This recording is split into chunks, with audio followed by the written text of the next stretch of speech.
là, on va recevoir une pépite, que dis-je, une perle. L'apôtre Wi-Fi. La souhaite la bienvenue à l'apôtre Wi-Fi. Est-ce qu'il peut monter ici? Un prophète de Dieu que j'appelle Oracle. Papa, bénis la vie, donne quelque chose. Est-ce que tu as béni? Et pour tout quelque salon.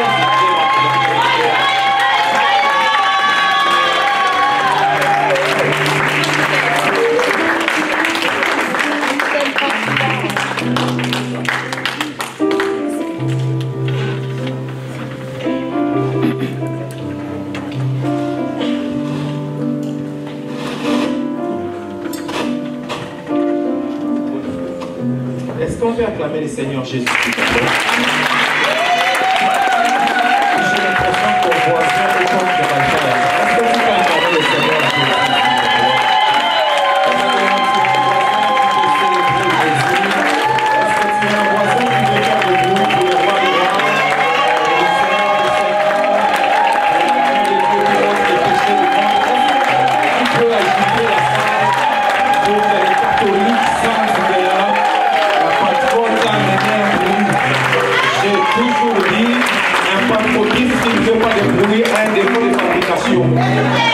parce que le jour où l'église a commencé, il y a eu un grand bruit. J'invite quelqu'un, vous savez que nous sommes chez les catholiques, non? Chez eux, c'est le silence. Chez nous, dans la chambre haute, il y a eu d'abord.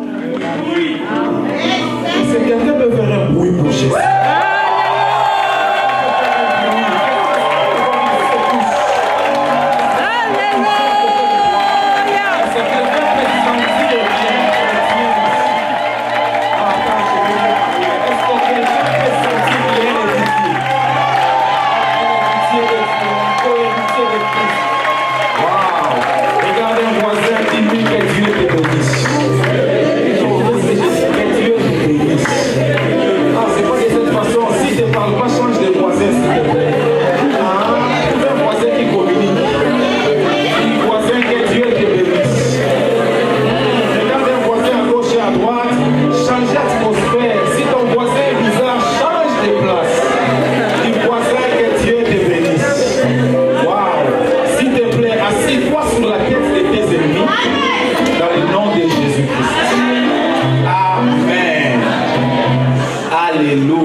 À Dieu. C'est une grande opportunité. J'ai passé une semaine très difficile. N'eût été la relation que j'ai avec Honoris, j'aurais demandé de ne pas intervenir parce que j'ai attrapé une très grande grippe. Une telle grippe m'a attrapé il y a 5 ans. Je crois que c'était un excès de fatigue. J'ai beaucoup travaillé, c'est le corps. Mais je ne pouvais pas. C'est pas tout à l'heure je suis sorti pour me moucher. Donc si à un moment je demande un mouchoir, supportez-moi, c'est le corps. Parce qu'il y a des gens très sévères, va dire il s'est mouché, il s'est mouché. Shalom, shalom. Grâce à Dieu, on m'a déjà beaucoup présenté. Je suis l'apôtre Jean-Jacques Kamba. Je suis, par la grâce de Dieu, je pense que c'est le plus important me concernant. Je suis marié. Je suis marié une fois à une seule femme et j'ai l'intention de divorcer quand il arrive. Amen, amen, non? Depuis le début de la convention, je n'étais pas bien parce que ma femme ne venait pas, elle ne se sentait pas trop bien et puis il y avait les enfants à gérer. C'est pour ça que tout à l'heure, je n'ai pas mangé avec vous parce que je devais rentrer d'abord chez moi, prendre soin de ma femme et de mes enfants. Donc elle est là, la reine de mon royaume. Je ne sais pas où est-ce que vous avez caché la reine. Elle est où? Elle est où? C'est la reine de Malvoya. C'est la personne la plus importante de la salle à Pélégia. La plus jolie de toutes les femmes ici. De Lyon et de l'univers. Je l'aime beaucoup. Amen, amen. Nous avons 4 enfants extraordinaires. Vous levez-vous un peu. Parfois, quelqu'un va me voir et pense que je suis son ami. Regarde mes enfants. Ça, c'est mes 4 enfants. Est-ce qu'on peut acclamer?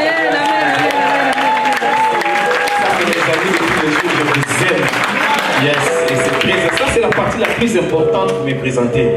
Amen. J'ai reçu le Seigneur Jésus en 1990, ne vois pas l'apparence. J'ai fait 7 ans de formation. J'apparais toujours comme un petit gamin. Je crois que c'est une bonne chose. Je ne vais pas mourir avant toi. C'est une bonne chose. De 90 à 97, j'ai été formé dans les choses de Dieu. Je suis devenu professeur en théologie en 97. Et c'est en 97 que j'ai commencé à prophétiser consciemment. Avant 97, je ne savais pas que j'ai prophétisé. C'est en 97 que j'ai commencé à savoir, ah, ça c'est une prophétie. Ah, Dieu me parle comme ça. J'ai commencé à identifier comment Dieu me parle. Et c'est en l'an 2000 que j'ai été consacré par lui dans le ministère. Et j'ai commencé à bâtir la première église en l'an 2000. Par la grâce de Dieu, aujourd'hui, il y en a 11 que j'ai déjà bâti. Et d'autres qui ont bâti d'églises filles. Donc nous rendons grâce à Dieu et nous espérons rester encore longtemps dans ces choses. Amen.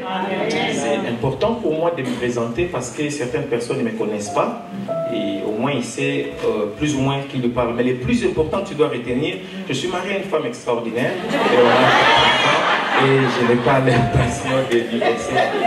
Partout où je prêche, c'est comme ça que je me présente, jusqu'au jour où je me suis présenté comme ça dans un pays où malheureusement leur chef spirituel, voilà, avait eu des problèmes.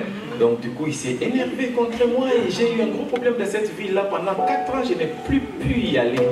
Donc du coup, j'ai commencé à me réserver et à un moment j'ai dit non, non, non, non. Si lui a eu des problèmes, ce n'est pas ma faute. Ce n'est pas ma faute. Donc du coup, moi je ne vais pas me cacher de dire que j'ai ma femme, je l'ai épousée une fois et je n'en ai pas d'autre. À cause de lui, chacun porte ça. Amen. Ok, ça c'était pour les Congolais. Donc, que Dieu soit glorifié. Shalom, shalom. Voilà, mon nom de famille c'est Baifaya.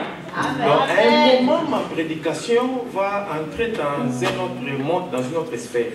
Quand on va rentrer là-bas, voilà, ça deviendra sucré, ça deviendra... Quand ça deviendra sucré, à un moment, une chose va te prendre, du coup, tu vas dire bye bye, toi-même tu ne vas pas comprendre. Et c'est le mot de passe. Dès le moment où tu le diras, on passe dans une autre chose. Donc, je rends grâce à Dieu. J'aimerais enlever d'abord le micro pour dire quelque chose, normalement, pour m'éviter des ennuis. Voilà, ça c'est mon contexte que je vais poser. Je suis invité ici par un prédicateur qui s'appelle Honoris Doctor of Divinity, Dejia Notable. Ça va? Il est prédicateur de la Bible dans son sens allégorique. Il y a longtemps, dans ces choses des Bibles, les deux sens marchaient ensemble, le sens allégorique et le sens historique. Il y en a qui croyaient que la Bible est historique et il y en a qui croyaient que la Bible est allégorique. Jusqu'à un moment, il y a eu tellement de tensions et le roi de l'époque a décidé qu'il doit unir les choses pour que la religion les soutienne. Alors il a convoqué les allégoristes et les historiques. Et il y a eu un grand débat. Dans ce grand débat, les historiques ou les historicistes ont gagné. Et les gens de l'historique ont continué ce qu'on appelle l'église catholique. Maintenant, qu'est-ce qu'ils ont fait?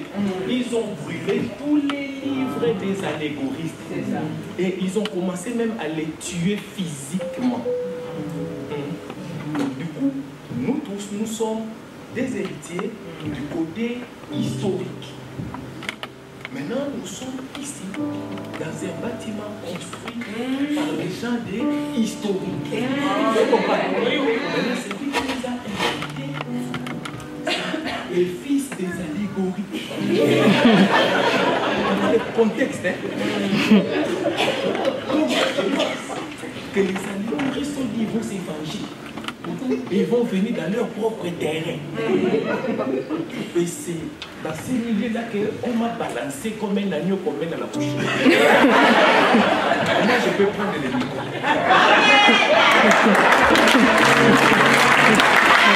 Quelqu'un dit bye bye. Le voisin n'a pas parlé. Quelqu'un dit bye bye. Let's go. Elle m'a demandé pourquoi vous dites bye-bye. J'ai dit en tout cas tu ne m'aimes pas. Parce que tu connais la signification des bye-bye. Si j'avais dit bye-bye, ça allait aussi être un problème. Dieu est bon. Donc ça c'est mon contexte. Et vous savez que que l'un des champions des historiques, c'était Irénée de Lyon. Il avait son ami Tertullien. Théologien. Et J.A. de Lyon est venu dans les bâtiments des enfants d'Irénée de Lyon. À Sainte-Foy.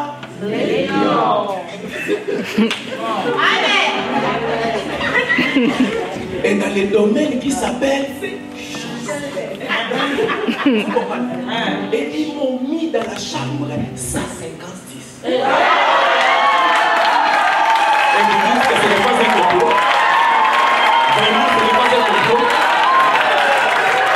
Et tout le monde prêche debout les mentons, on est fatigué, il est malade à la fin. Et il dit, vous devez être assis à 21h.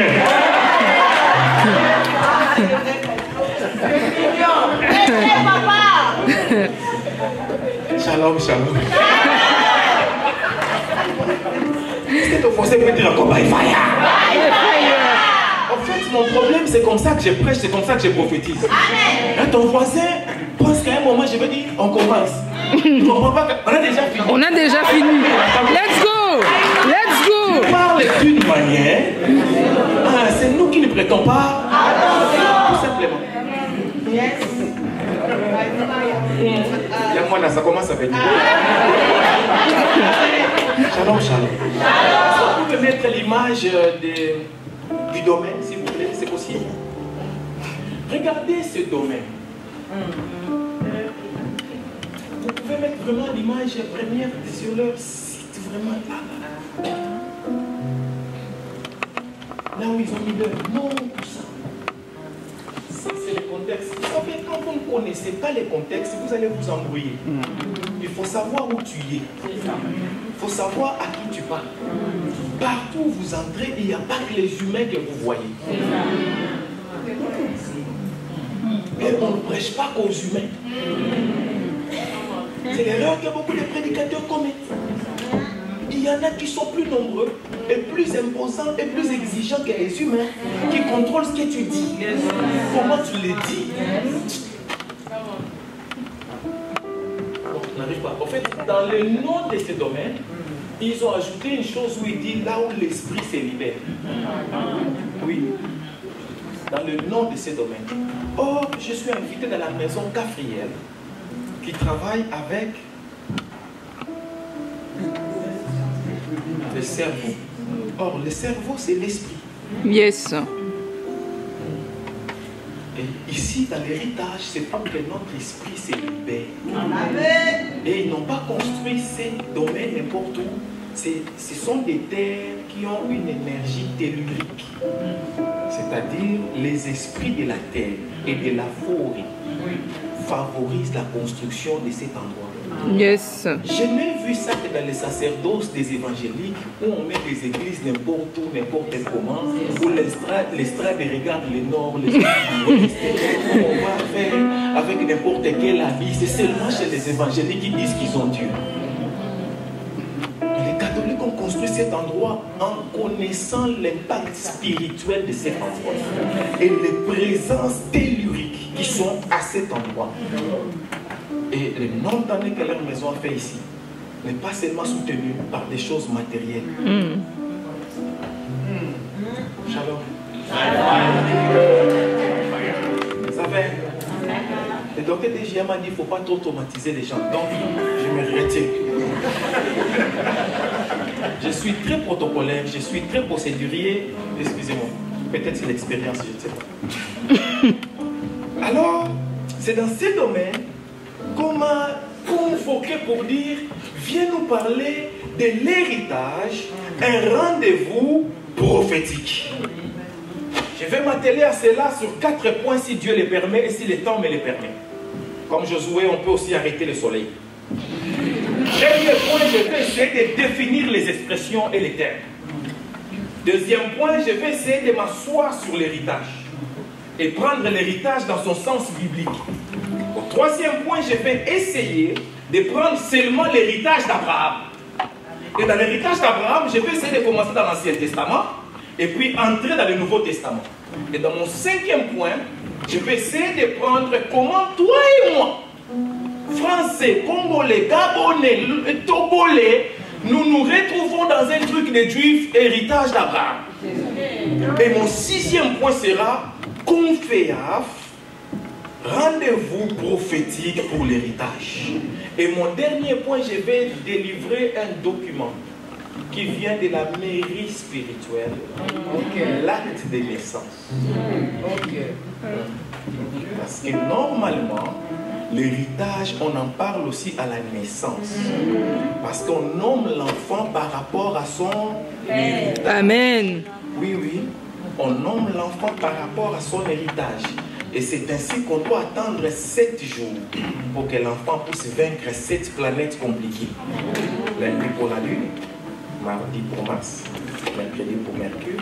Continuons. Jeudi pour vendredi pour samedi pour Saturne, dimanche pour Sunday, le soleil, le jour du soleil. C'est ainsi que le 8e jour, le jour de la nouvelle alliance, un nouveau début, on nomme l'enfant par rapport à son héritage. Shalom. Et la mairie doit délivrer l'acte de naissance de la conférence. Et c'est ainsi que la mairie, ceux qui détiennent les clés de la vie, m'ont convoqué et m'ont dit, prends l'acte de naissance. Amen. C'est mon rôle. C'est pour ça que je suis là. Amen. On a rencontré les notaires, maintenant on rencontre les maires. Amen. L'héritage, c'est toujours juridique. Parce que l'héritage, c'est une filiation. Ça dépend de la paternité. Le notaire doit vérifier si tu es le fils de la personne.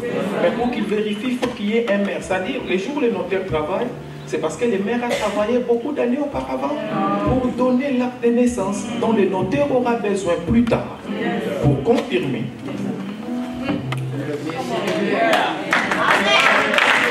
Quelqu'un dit bye bye. Prenons maintenant l'envol. Commençons par définir les choses. C'est toujours important de définir les choses. Si vous ne définissez pas les choses, vous ne pouvez pas marcher ensemble. Deux humains ne marchent pas ensemble s'ils ne définissent pas les choses. Commençons par les définitions. L'héritage, un rendez-vous prophétique. Commençons par l'héritage. L'héritage, c'est un patrimoine qu'un être humain reçoit de la part d'un autre être humain qui normalement est mort. On ne peut pas vraiment parler d'héritage si la personne qui laisse l'héritage est encore vivante. Ouais. Quand on est autour de l'héritage, il y a des mots qui reviennent comme le testament. On ne peut pas envisager l'héritage si vraiment on ne parle pas de testament. La plupart d'Africains n'aiment pas parler de testament parce qu'ils pensent que s'ils commencent à parler de son testament, il va mourir. Ils ne comprennent pas que même Jésus est mort. Il est réservé aux hommes de mourir une seule fois. Toi aussi, tu es dans les hommes. Commence à écrire ton testament, même si tu n'as qu'un stylo, écris-le quand même quelque part. C'est pour qui le stylo en question?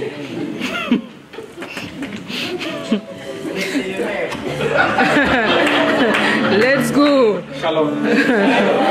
Est-ce qu'on peut avancer, non? Quand on parle d'héritage, on parle d'un patrimoine que quelqu'un a amassé et qu'il a laissé. Il a laissé aux personnes qu'il considère comme ses héritiers. On peut être héritier d'une personne par filiation biologique naturelle. On peut aussi être héritier d'une personne par adoption. Héritier d'une personne par adoption, c'est-à-dire de son vivant, il t'a pris venant d'un autre sang, d'une autre famille. Il t'a donné son nom. Tu n'as pas son sang, mais tu portes son nom. Et son nom t'identifie. Shalom. Shalom. Quand on parle d'héritage, on parle de la souffrance d'une personne dont d'autres personnes jouissent. Quelqu'un qui n'a pas souffert ne peut pas prétendre laisser un héritage. Deuxièmement, c'est pour cette raison qu'on ne laisse pas l'héritage à n'importe qui. Mais on laisse l'héritage à quelqu'un qui mérite ta souffrance. Parce que ta sueur, c'est ton sang. Yes. C'est pour ça que ton héritage doit aussi aller à ton sang. Yes. Tous les gens te qualifient pour être héritier. C'est ainsi qu'on devait verser un sang à la croix pour toi tu puisses accéder à la dimension d'héritier. Yes. Il y avait des sacrifices en Israël et chaque sacrifice, Dieu déterminait un sang différent. Parce que tous les sangs n'ont pas les mêmes poids. C'est vrai. Tous les sangs n'ont pas la même viscosité. Tous les sangs n'ont pas la même puissance. Tous les sangs n'ont pas la même résistance à la chaleur. Tous les sangs n'ont pas les mêmes effets. Tous les sangs n'ont pas la même puissance. C'est ainsi que les sangs, un sang peut parler, mais un autre sang peut crier plus que ces sangs-là. Un sang peut couvrir, un autre sang peut effacer. Et nous ne traitons pas avec les sangs des animaux qui font la propitiation. Mais nous traitons avec le sang de Jésus-Christ qui fait l'expiation. Je peux avancer un peu. Quand j'ai défini l'héritage, j'ai défini quelque chose qui attend un fils ou une fille alors qu'il n'a rien fait pour l'avoir. C'est là. L'héritage, c'est quelque chose que normalement tu ne mérites pas. La seule chose qui te qualifie à l'héritage, c'est le fait de naître fils de Dieu. Ou d'être adopté par. Je vais t'expliquer. Il y a un homme sage qui a dit, j'ai souffert, j'ai amassé beaucoup de richesses. Mais c'est lui qui héritera de tout ce que j'ai amassé. Peut-être c'est un fou. Mais même sa folie ne lui empêche pas d'hériter de moi. Parce que ce qui fait de lui mon héritier, c'est le fait qu'il est mon fils. Amen. Amen. Du coup, c'est pour cette raison, être fils, c'est un pouvoir. Il dit à tous ceux qui l'ont reçu, à tous ceux qui ont cru en lui, il lui a donné le pouvoir de devenir enfant de Dieu. J'ai cru que tu allais dire de devenir héritier. Je peux pousser un peu la chose. C'est quoi un rendez-vous? Un rendez-vous, c'est une convocation. En fait, il y a deux types de rendez-vous. Il y a un rendez-vous entre égaux et il y a un rendez-vous entre supérieur et son inférieur. Quand c'est entre égaux, c'est une entente. C'est un contrat. C'est un compromis. Une promesse que l'on se donne, on se verra. Et chaque fois qu'on parle des rendez-vous, il y a toujours un complément circonstanciel des lieux. Parce qu'il faut qu'il y ait un endroit où on se rencontre. Et la conférence fait appeler les lieux où se partagent. Donc le thème de cette conférence, c'est un complément circonstanciel des lieux. Donc dans cette conférence, on parle d'un lieu. C'est un lieu physique, domaine Saint-Joseph, mais c'est aussi un lieu spirituel où on te prend et on t'amène là-bas, là où on partage l'héritage, et tu dois te retrouver là, parce que ton nom se trouve dans le testament, et le testataire est déjà mort, et il est ressuscité le troisième jour, et il a écrit ton nom dans les livres de vie, dans les cahiers de la famille, dans les carnets de la famille, dans les livrets des familles, il y a ton nom, et personne ne peut effacer ton nom, parce que lui a écrit ton nom, mais là, il faut l'avoir bien. Il n'a pas écrit ton nom parce que tu as été meilleur que les autres, mais il a écrit ton nom parce que le meilleur des meilleurs a pris ta place à la croix. Donc, quel que soit ce qui arrive dans ta vie, on ne peut pas effacer. Quelqu'un dit by fire. Quelqu'un dit by fire. Quelqu'un dit by fire. Let's go. Quelqu'un peut manquer d'argent, mais son nom est dans les livres. Quelqu'un peut manquer de maison, mais son nom est dans les livres. Quelqu'un peut manquer de voiture, mais son nom est dans les livres. Si son nom est dans les livres, même si ça n'arrive pas aujourd'hui, demain, ou après-demain, ou l'autre est demain, l'autre est là. Parce que mon nom est dans les livres.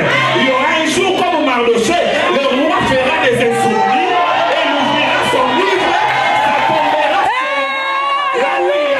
non, je vais prophétiser pour quelqu'un. Ce soir, le roi a ouvert les livres.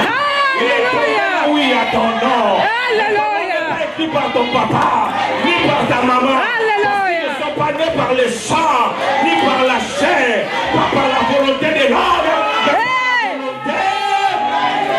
À partir de ce moment-là, même si nous disons que tu es sorcier, même si nous disons que tu es féticheur, si ton nom est dans les livres, ton nom est dans les livres. On dit by fire. C'est tout mon nom est dans les livres. Mon nom est dans les livres. Et bien, mon nom est dans les livres. Mon nom est dans les livres. S'il te plaît, assieds-toi sur la tête de celui qui pensait qu'il pouvait effacer ton nom dans le livre. Shalom, shalom.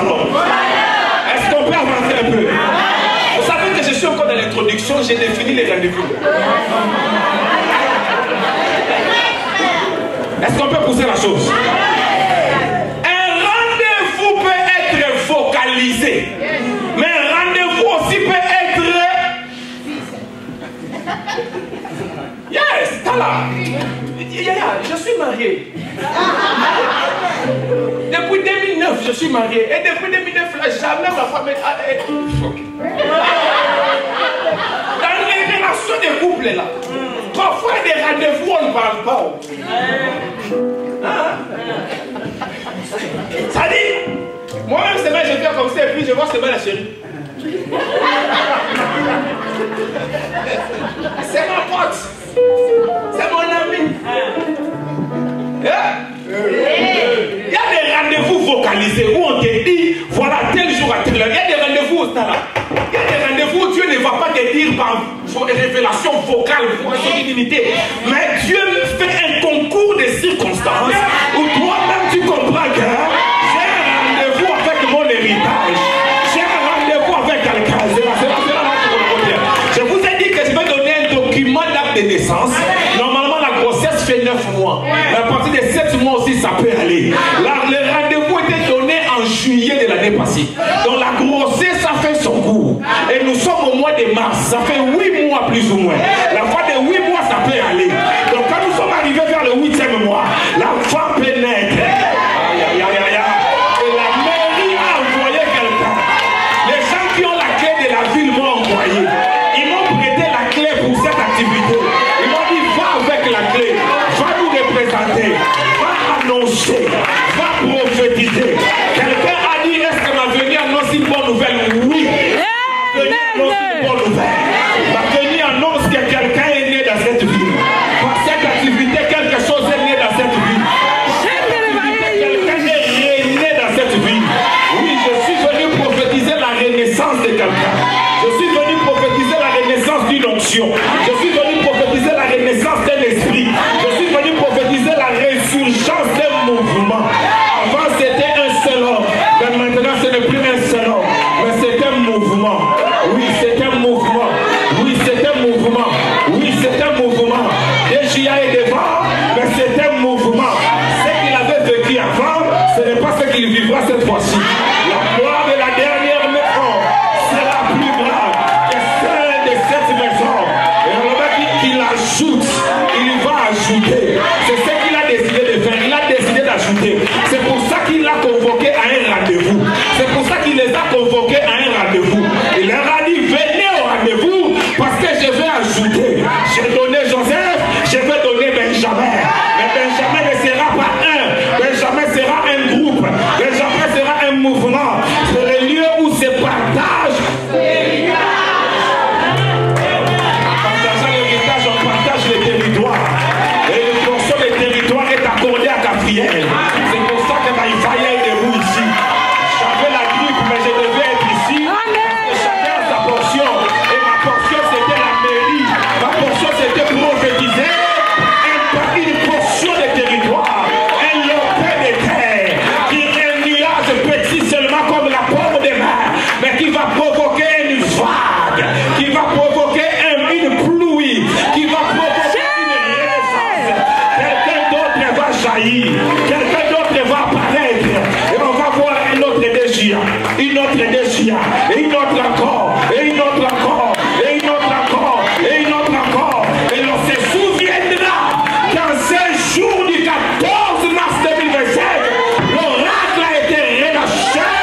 Et il n'est pas un homme pour mentir, ni un fils de l'homme pour se repentir. Il dit un mot et la chose arrive. Quelqu'un dit encore by fire. Dit encore by fire. Tu ne peux pas être là où Dieu donne rendez-vous à un homme et il te rate. Quand Dieu le visite, il te visite aussi. C'est son rendez-vous, c'est ton rendez-vous. Quand Dieu lui donne, il te donne aussi. Shalom, shalom. S'il te plaît, si je peux ne plus que finir l'introduction. Pardon, assis-toi sur la tête de tes ennemis. Là, j'ai définissé rendez-vous.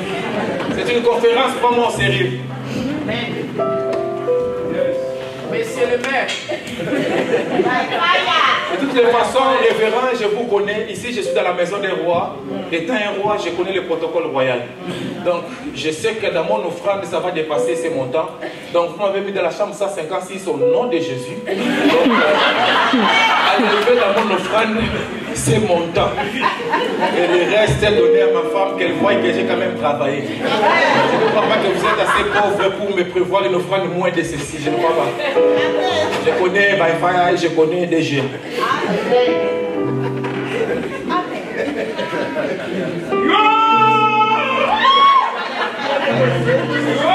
Quelqu'un dit Wi-Fi.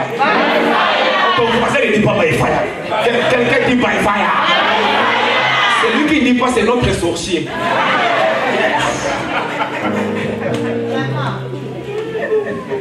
Donc en parlant de rendez-vous, c'est quand un supérieur convoque un inférieur pour lui dire je vais te rencontrer. Maintenant, quand Dieu te convoque, il a quelque chose à te dire. Amen. Quand Dieu a quelque chose à te dire, il a quelque chose à faire pour toi. Amen. Quand Dieu a quelque chose à faire pour toi, il l'a déjà fait. Amen. Yes. Et tu veux te voir pour t'informer. Yes. Il l'a déjà fait. Amen. Shalom. Shalom. Prophétique. Prophétique, c'est tout ce qui tourne autour de la prophétie. La prophétie, c'est ce que l'homme transmet de la parole de Dieu. Dieu ne prophétise jamais. Dieu parle. Mais ce sont les humains qui prophétisent en parlant de la part de Dieu. Tu ne peux pas dire, on a eu une sœur qui a prophétisé, moi Dieu, j'ouvre le mariage pour Sophie, pour Marie, pour moi aussi, Dieu ne prophétise pas. Dieu parle. Amen. Shalom. Alors, prophétique, c'est tout ce qui est lié à la prophétie. Prophétique, c'est tout ce qui est lié au prophète. Prophétique, c'est tout ce qui est lié à la révélation et à l'inspiration. Mais dans notre conférence, c'est l'héritage d'Abraham. Dans la Bible, quand on parle d'héritage, on parle souvent de ce qu'un père lègue. Et dans l'héritage de la Bible, généralement, quand un homme a un enfant qui n'est pas issu de son mariage, cet homme-là donne à cet enfant-là des cadeaux. Et puis il l'envoie loin pour qu'il ne voie pas là où on bénit l'enfant légitime. Vous êtes avec moi? Maintenant, on donne l'héritage à l'enfant légitime. Et le premier-né dans la Bible, quand on parle d'héritage, souvent on insiste sur le premier-né. Le premier-né reçoit la double portion. Amen. Donc du coup, quand on parle de l'héritage d'Abraham, on parle de Dieu qui a rencontré Abraham, le père de la foi, et qui lui dit sors de ta ville, de ton pays, tout ça, et puis je te bénirai, je ferai de toi tout ça. L'héritage d'Abraham, je le prends en deux phases. Première phase, c'est par rapport à ses descendants biologiques. Les descendants biologiques d'Abraham, les Juifs chez qui je prêche aujourd'hui, voilà, qui ont les représentants venant du Congo ici. Le docteur Maurice. Yes. Les descendants d'Abraham, les Juifs, physiquement, eux ont un héritage d'Abraham. Ils ont hérité de la terre, là où il y a la guerre avec. Deuxièmement, leur héritage est spirituel.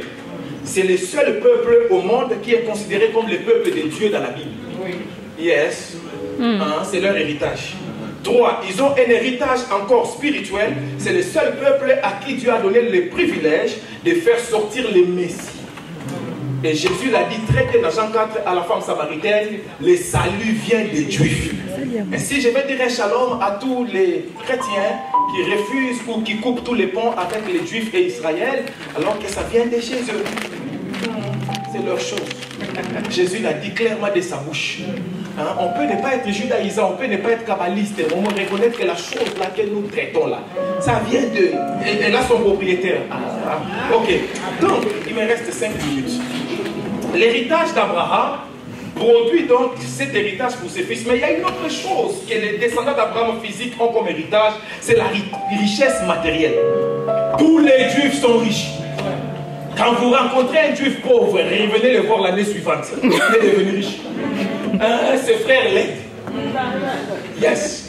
Maintenant, nous autres des nations, quand nous rencontrons Jésus dans notre parcours, la Bible nous appelle l'olivier sauvage.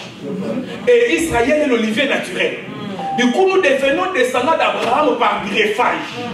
C'est-à-dire, c'est pour ça qu'un chrétien ne peut pas devenir orgueilleux. On t'a d'abord greffé, tu n'es même pas l'original. Mais comment ça fait l'orgueilleux, bishop, archibishop, pasteur, prophète, apôtre, on se dit, de ça et peu, on t'a greffé. Nous tous là, nous sommes greffés.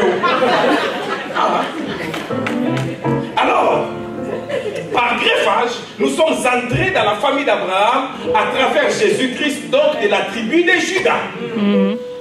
Et nous bénéficions donc de la même sève à partir de Jésus. Et du coup, quel est notre héritage, nous? Notre héritage, c'est Jésus. C'est Jésus-Christ de Nazareth. C'est le plus grand héritage qu'un être humain peut avoir sur la terre. Deux, notre héritage, c'est la vie éternelle. Frère, tu peux tout rater, mais tu ne peux pas rater le ciel. La vie éternelle est l'un des plus beaux cadeaux qu'un être humain peut avoir sur la terre. Notre héritage, trois, ce sont les persécutions. Yes. Quand tu deviens fils d'Abraham par Jésus, tu es devenu héritier des persécutions. Ah, je n'ai plus d'amen. On doit t'insulter, on doit te torturer, on doit te rejeter, on doit te frapper. Et en faisant cela, nous aurons l'impression que nous servons Dieu. En fait, des gens recevront des prophéties et des révélations et des inspirations que toi tu es du diable. Justement, Jésus l'a dit que ça sera comme ça. Et c'est ce qui justement va prouver que tu es de Dieu. Malheur à vous si tout le monde dit du bien de vous. Ça montre que vous êtes un faux.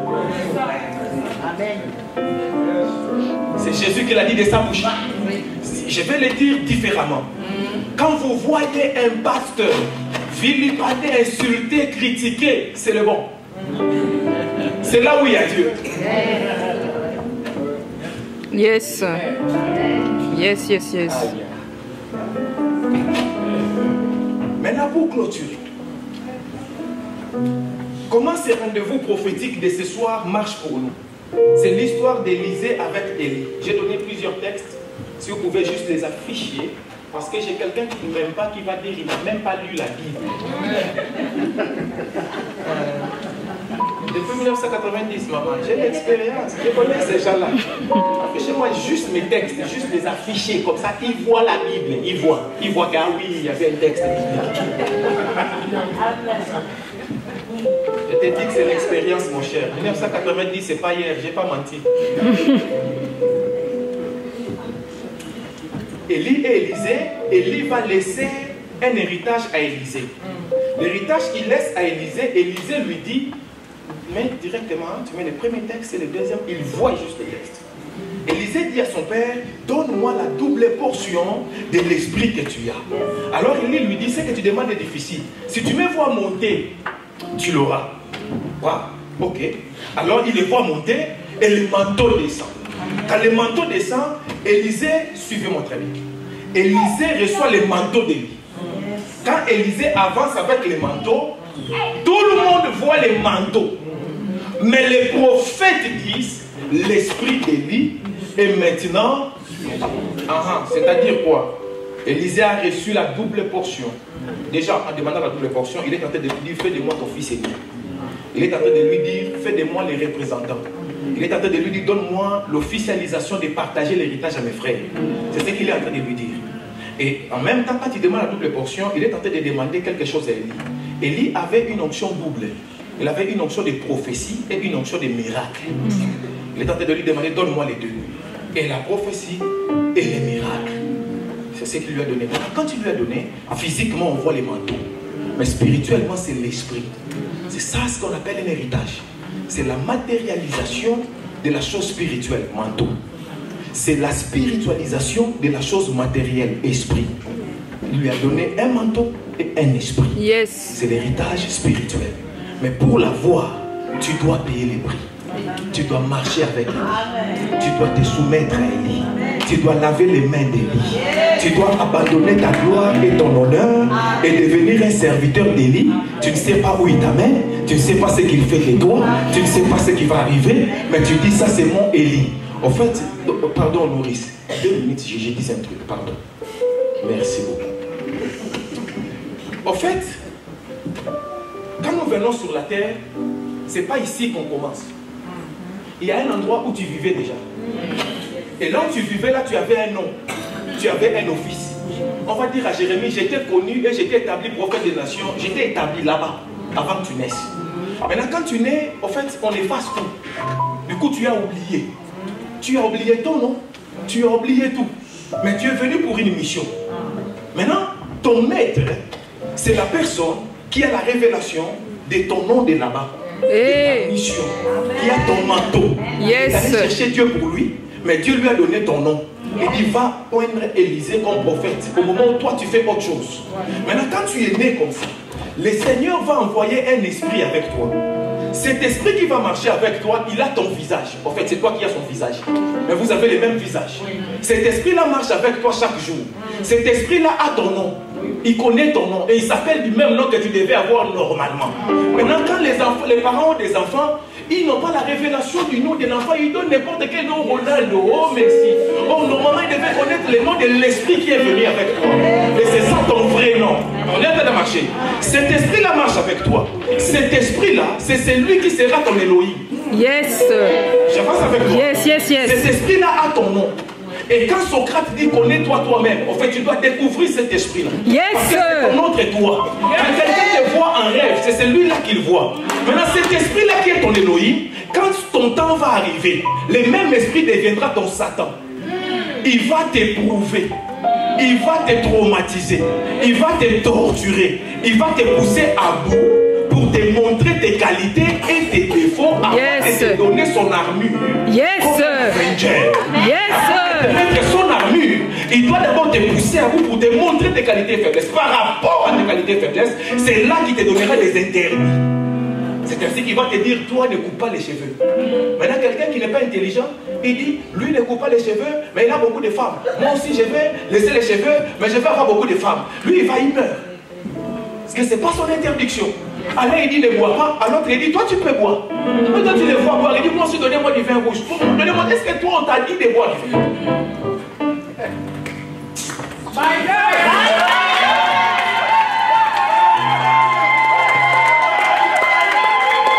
acclame,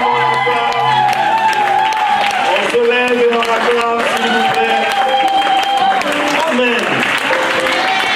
Les très chers amis, on a volé très haut. Je suis d'accord avec tout ce qu'il raconte ici, parce que ce sont les choses que j'ai enseignées au château.